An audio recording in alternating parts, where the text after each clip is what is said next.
Bonjour, heureux de vous retrouver encore aujourd'hui autour de la parole du Seigneur, autour de votre petit déjeuner, de votre café, d'un temps que nous voulons offrir au Seigneur, parce que combien Dieu est bon et combien il nous fait du bien lorsque nous venons à lui. Alors que Dieu vous bénisse, qu'il renouvelle vos forces et que sa parole vous fasse non seulement du bien mais aussi encore vous conduise de victoire en victoire.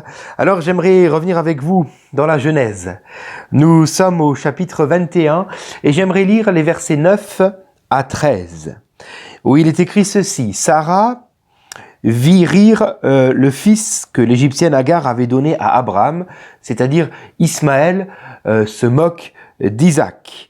Alors elle dit à Abraham, chasse cet esclave et son fils, car le fils de cet esclave n'héritera pas avec mon fils, avec Isaac.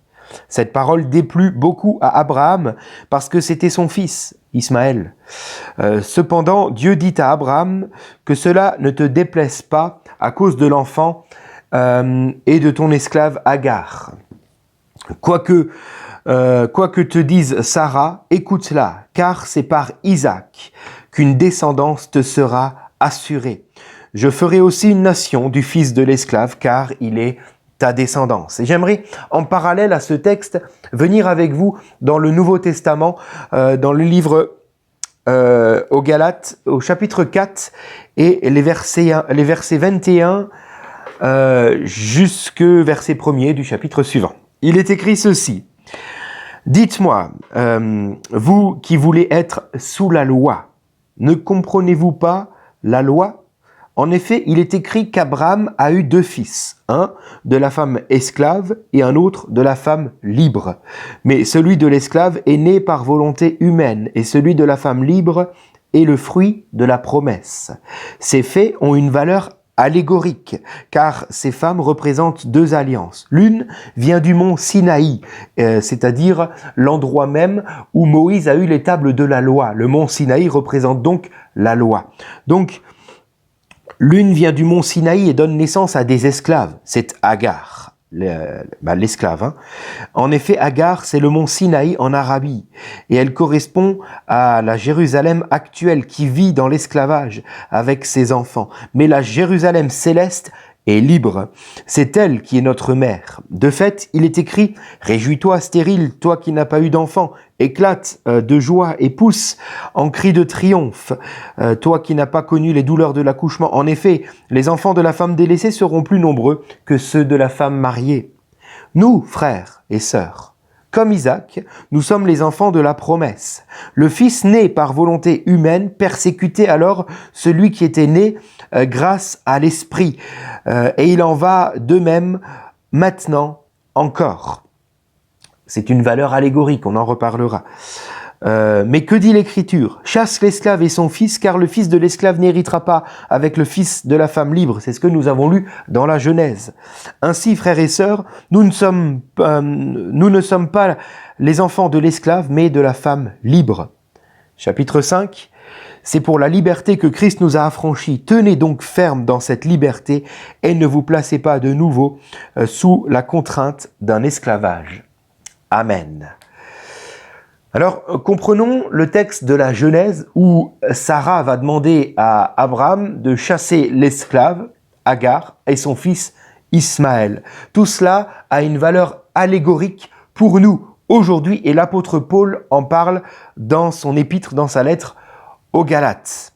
Alors, comprenons cette valeur allégorique. Nous sommes tous, finalement, descendants d'Ismaël, le fils de l'esclave, car nous sommes tous vendus au péché. À cause du péché originel, nous sommes tous vendus au péché. Mais en Christ, lorsque nous faisons la paix avec Dieu par Jésus-Christ, alors nous devenons descendants d'Isaac, fils de la promesse, n'est-ce pas ? En Jésus-Christ, nous sommes libres du péché. Mais que veut dire être libre du péché ? Est-ce que être libre du péché veut dire, je ne vais plus jamais pécher ? J'aimerais vous dire non, ce n'est pas ça, être libre du péché.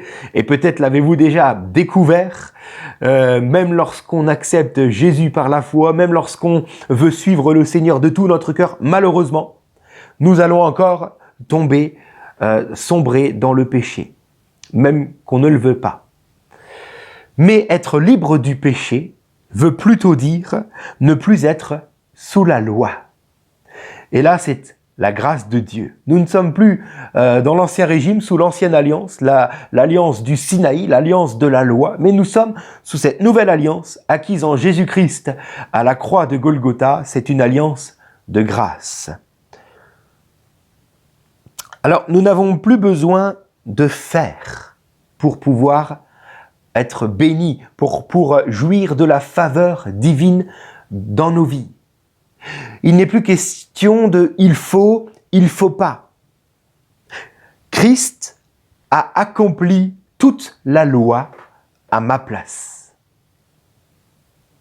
Il est écrit dans 1 Corinthiens 1,30, Jésus a été fait pour nous sagesse, justice et sanctification et rédemption. Je n'ai donc plus à chercher à mériter la grâce ou la faveur de Dieu dans ma vie. La faveur de Dieu, la grâce de Dieu ne se trouve plus sur le mont Sinaï. La faveur divine n'est plus sur ceux qui obéissent, mais la faveur divine est sur ceux qui sont en Christ. La faveur de Dieu aujourd'hui se trouve non plus sur le mont Sinaï, mais sur le mont Golgotha, là où Jésus a payé pour nos péchés, là où il a accompli toute la loi à notre place. La faveur de Dieu ne se mérite plus, la faveur de Dieu s'acquiert par la foi en Jésus-Christ. Celui qui se trouve en Christ a sur sa vie la faveur de Dieu, contrairement à celui qui va s'efforcer d'obéir à la parole de Dieu. Voilà pourquoi il est écrit dans 1 Jean 5,4 « La victoire qui triomphe du monde, c'est notre foi.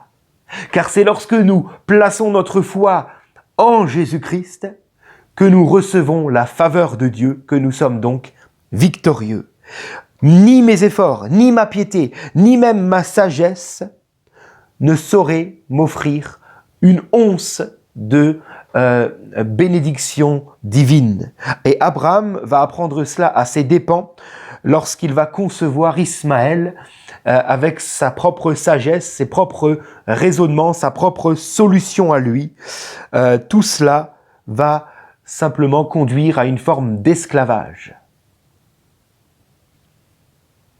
Lorsque nous voulons essayer de mériter la faveur de Dieu en faisant le bien, en évitant de faire le mal, c'est très bien, je ne dis pas le contraire, n'est-ce pas?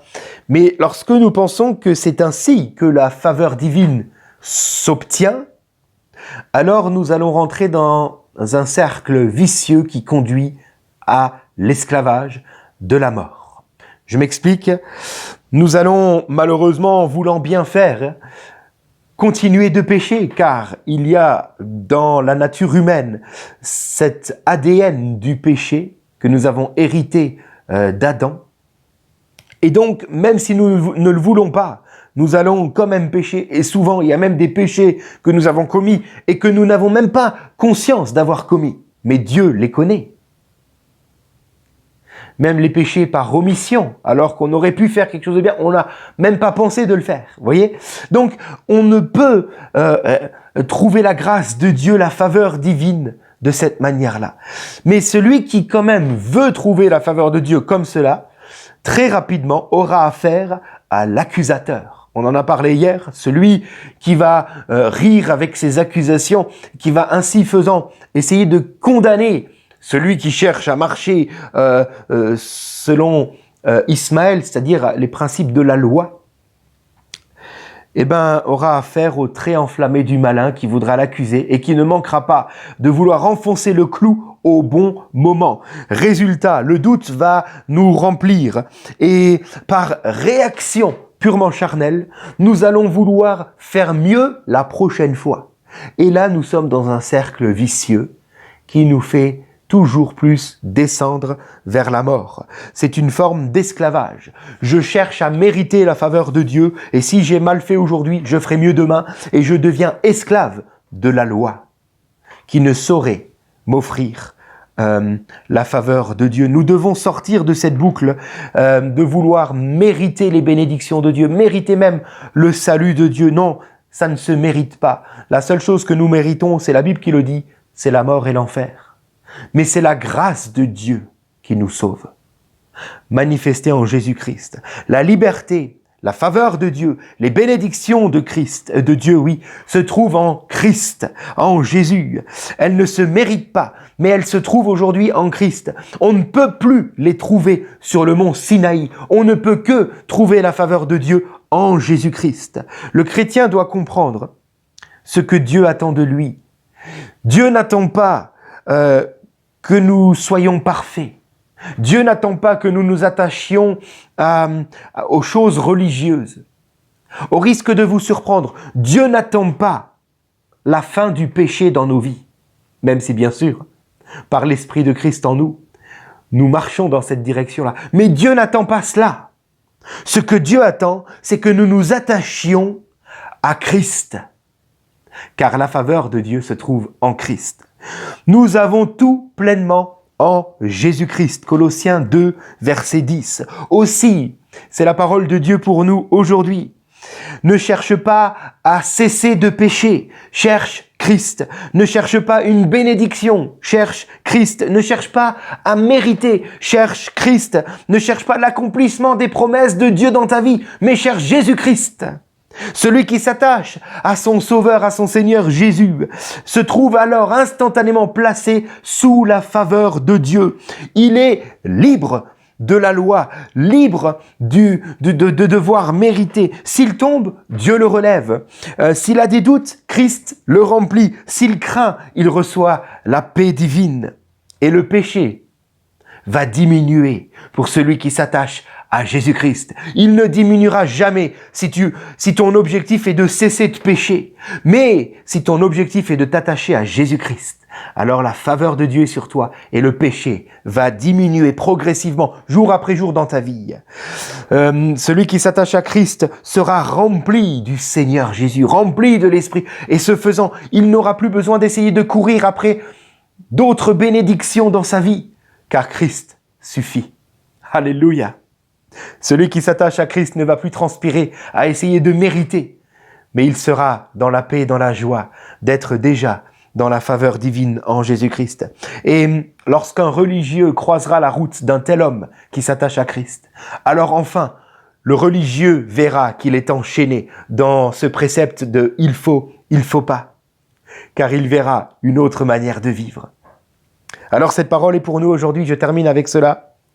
On l'a lu, Galates 5, verset 1er. « Tenez donc ferme dans cette liberté et ne vous placez pas de nouveau sous le joug de la servitude, en essayant de penser, de mériter la faveur de Dieu, en pensant qu'il faille la mériter. Rappelez-vous comment vous avez accédé au salut. C'est par la foi.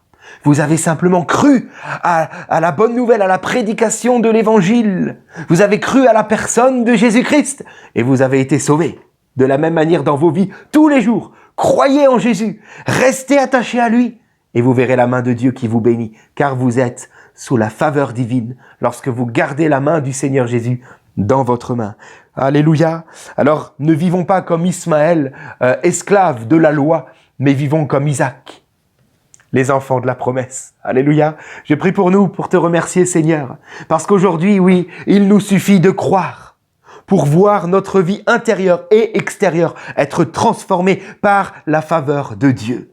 Merci pour la grâce, merci pour la vie nouvelle, merci parce qu'à la croix tu as payé à notre place. Nous n'avons plus aujourd'hui à vivre sous la loi, il faut pas. Nous avons à te suivre, à nous attacher à ton amour. Merci parce que celui qui croit verra la faveur de Dieu dans sa vie. Sois béni, Seigneur. Amen. Que Dieu vous bénisse et à demain. Je te dis que si tu crois, tu verras la gloire de Dieu. Je te dis que si tu crois, tu verras la gloire de Dieu. Tu verras la gloire de Dieu. Tu verras la gloire de Dieu. Je te dis que si tu crois, tu verras la gloire de Dieu.